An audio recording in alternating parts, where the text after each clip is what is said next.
जय हिंद साथियों, आपका अपने यूट्यूब चैनल में हार्दिक स्वागत है। अध्यापक साथियों, आज हम मिशन अंकुर कोर्स श्रृंखला अंतर्गत सीएम राज डिजिटल प्रशिक्षण के तहत कोर्स 1 प्रारंभिक कक्षाओं में गणित की अंतिम प्रश्नोत्तरी अर्थात पोस्ट टेस्ट को हल करेंगे। अध्यापक साथियों, मुझे विश्वास है इस वीडियो को देखने के बाद आप जो पोस्ट टेस्ट में 10 में से 10 अंक प्राप्त करेंगे। तो ऐसा तो देखते हैं पोस्ट टेस्ट का प्रथम प्रश्न। अध्यापक साथियों, प्रथम प्रश्न है, नवनीत के द्वारा की गई गलती को देखें। एक शिक्षक के तौर पर आप क्या करेंगे? नवनीत ने जो है 12 और 29 को जोड़ा और उसने जो है 311 लिख दिया, अर्थात 2 और 9 को जोड़ा तो 11 लिख दिया, 1 और 2 को जोड़ा और 3 लिख दिया। प्रथम ऑप्शन है, नवनीत की गलती को ठीक करके उसे उसकी कॉपी दे देंगे ताकि वह सही उत्तर को देख सके। दूसरा विकल्प है, नवनीत को जोड़ के और सवाल देंगे ताकि बार बार अभ्यास करके वह जोड़ करना सीख सके। तीसरा विकल्प है, नवनीत को मान काट की मदद से स्थानीय मान की समझ बनाने का मौका देंगे। और चौथा विकल्प है, नवनीत को अलग अलग ठोस सामान से 2 अंक के जोड़ करना सिखाएंगे। साथ ही इसका सही उत्तर है ऑप्शन तीसरा, नवनीत को मान काट की मदद से स्थानीय मान की समझ बनाने का मौका देंगे।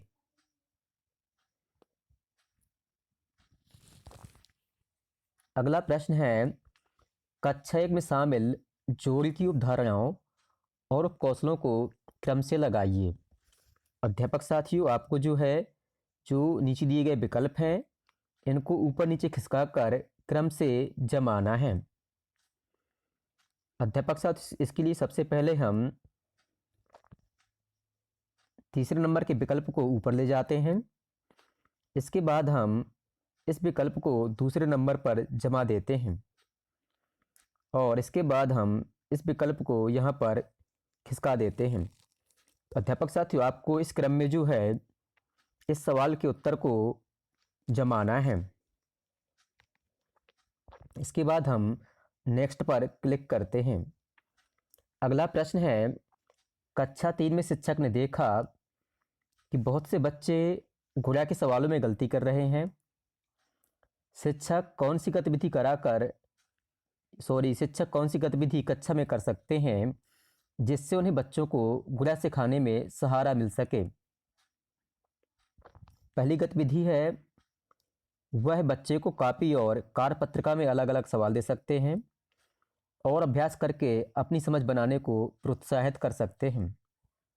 दूसरी गतिविधि है, वह कक्षा में समूह बना सकते हैं और हर समूह में गुणा के सवाल को हल करने के लिए ठोस सामान दे सकते हैं जिससे बच्चा मिलकर समस्या को हल कर सके। तीसरी गतिविधि है, वह बच्चों को ठोस सामग्री की मदद से कैसे गुणा किया जाता है यह करके दिखा सकते हैं और बच्चों को करने के अवसर दे सकते हैं। चौथी गतिविधि है, वह बच्चों को गुणा के सवाल दिखा सकते हैं जिसमें सही उत्तर पहले से लिखे हों। बच्चे उन्हें पढ़कर अपनी समझ बना सकते हैं। साथियों, इस प्रश्न का सही उत्तर है ऑप्शन दूसरा, गतिविधि 2 और गतिविधि 3। अगला प्रश्न है, कक्षा 2 में सिखाई जाने वाली अवधारणा पैटर्न हेतु कुछ उपकौशल और उपधारणा नीचे दी गई है। इन उपकौशल और उपधारणा को जिस क्रम में कक्षा में पढ़ाना चाहिए, नीचे दिए गए विकल्पों को सही क्रम में ड्रैग करें या जमाएं। अध्यापक साथियों, इस प्रश्न के उत्तर में भी आपको जो नीचे दिए गए विकल्प हैं इनको ऊपर नीचे खिसका कर क्रम से व्यवस्थित करना है।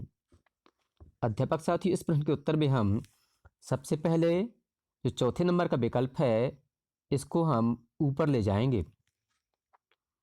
इसके बाद इस विकल्प को हम खिसका कर दूसरे नंबर पर व्यवस्थित कर देते हैं। तो अध्यापक साथ इस प्रकार से हमारे प्रश्न का उत्तर व्यवस्थित हो गया है। साथ ही सबसे पहले हमें व्यवस्थित करना है कि बच्चे आकार और चित्र से बने पैटर्न और जो पैटर्न नहीं है उसे पहचान पाएंगे। दूसरे नंबर पर हमें बच्चे आकार और चित्र से बने पैटर्न में बार बार दोहराने वाली इकाई को पहचान पाएंगे, इसको व्यवस्थित करना है।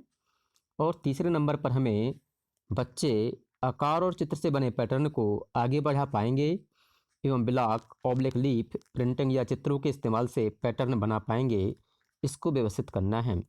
और चौथे नंबर पर हमें बच्चे संख्या में पैटर्न पहचान पाएंगे और बच्चे संख्या में पैटर्न को आगे बढ़ा पाएंगे। अध्यापक साथ इस प्रकार से इस प्रश्न के उत्तर को हमें ड्रैग करके व्यवस्थित कर देना है और नेक्स्ट पर क्लिक करना है। अगला प्रश्न है, इनमें से कौन सी गतिविधि शिक्षण को अर्थपूर्ण बनाने में मदद करती है? पहला विकल्प है बच्चों को सामग्री देकर उन्हें विभिन्न अमानक इकाइयों द्वारा मापने को कहना। दूसरा है बोर्ड पर मापने के विभिन्न तरीके लिखकर बच्चों से उन्हें पढ़वाना। तीसरा विकल्प है बोर्ड पर कुछ प्रश्न लिखकर बच्चों को उन्हें हल करने के लिए कहना। और चौथा विकल्प है बच्चों को एक वर्कशीट पर हल करने को कहना। साथ इसका सही उत्तर है ऑप्शन पहला, बच्चों को सामग्री देकर उन्हें विभिन्न अमानक इकाइयों द्वारा मापने को कहना। अगला प्रश्न है, कक्षा 2 की शिक्षिका ने बच्चों की जोड़ियां बनाई। उन्होंने बच्चों से कहा कि जोड़ी में एक बच्चा 17-7 को चित्र की मदद की सहायता से दिखाएगा और एक बच्चा 20-15 को। उसके बाद दोनों बच्चे कापी को एक दूसरे से बदलेंगे और बताएंगे कि जोड़ीदार ने सही तरीके से प्रश्न को हल किया है या नहीं। उपरोक्त गतिविधि किस दक्षता का विकास करने में मदद करती है? ऑप्शन पहला है संबंध बनाने का कौशल एवं तार्किक सोच का कौशल। ऑप्शन दूसरा है तार्किक सोच का कौशल एवं गणितीय संचार या बातचीत का कौशल। ऑप्शन तीसरा है गणितीय संचार या बातचीत का कौशल एवं दर्शाने का या निरूपण करने का कौशल। ऑप्शन चौथा है दर्शाने का या निरूपण का कौशल एवं संबंध बनाने का कौशल। साथियों इसका सही उत्तर है ऑप्शन तीसरा, गणितीय संचार या बातचीत का कौशल एवं दर्शाने या निरूपण का कौशल। अगला प्रश्न है, कक्षा 1 में होने वाली निम्नलिखित गतिविधियों को पढ़िए। इनमें से कौन सी गतिविधि बच्चों में पूर्व कौशल का विकास करती है जो बच्चों को संख्या सिखाने में मदद करता है? पहला ऑप्शन है बच्चे को नंबर कार्ड देना एवं लिखे हुए नंबर को बिंदु से दर्शाना। दूसरा ऑप्शन है बच्चों को कुछ चम्मच देना और हर एक चम्मच के साथ कटोरी रखने को कहना। तीसरा ऑप्शन है बच्चों को 5 पेंसिल देना और उनसे पूछना कि उनके पास कुल कितनी पेंसिल हैं। चौथा ऑप्शन है बच्चों को गणितमाला पर अलग अलग संख्या को पहचानने को कहना। साथ इसका सही उत्तर है ऑप्शन दूसरा, बच्चों को कुछ चम्मच देना और हर एक चम्मच के साथ कटोरी रखने को कहना। अगला प्रश्न है, कक्षा 1 में शिक्षक ने बच्चों को संख्या 6 सिखाने के लिए कुछ बीज दिए जिसमें से उन्हें 6 बीज अलग करने थे। कुछ बिंदु बने हुए कार्ड दिए जिनमें से उन्हें 6 नंबर का कार्ड ढूंढना था।